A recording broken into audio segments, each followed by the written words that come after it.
రూ. 2 విలువ తెలుసా మీకు? నేను చెప్పనా?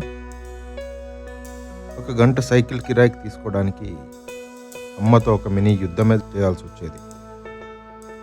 ఆ యుద్ధం తర్వాత సంపాదించిన ఆ రూ. 2 అప్పట్లో చాలా విలువైనది మాకు.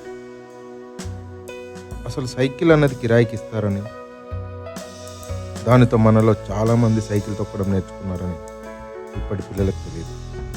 ఎందుకంటే ఇప్పుడు పుట్టిన 2 సంవత్సరాలకే ప్రతి ఇంట్లో అవసరం ఉన్నా లేకున్నా సైకిల్ కొనేస్తున్నాం పిల్లల కోసం.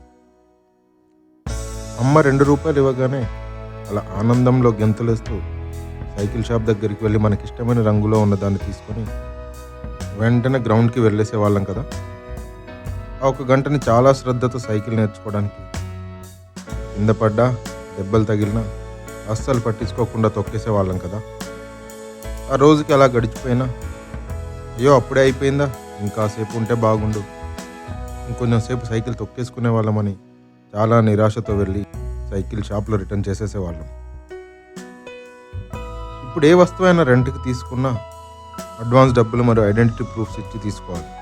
కానీ ఆ రోజుల్లో అవేమీ లేకుండా మనల్ని నమ్మి కేవలం రూ. 2 సైకిల్ ఇచ్చేసేవారు. అప్పట్లో మనుషులు, విలువలు అలా ఉండేవి. మరుసటి రోజు మళ్ళీ ఇంట్లో అమ్మతో పోరు, ఇంకో రూ. 2 కోసం.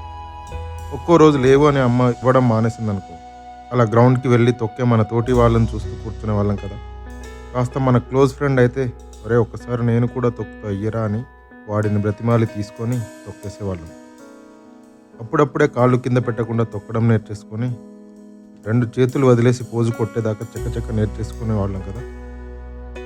బాగుండేది, అప్పుడే బాగుండేది. రూ. 2 చెప్పలేనంత ఆనందాన్ని మనకిచ్చేది. మళ్ళీ ఆ రోజుల్లోకి ఒకసారి వెళ్ళాలని ఉంది కదా.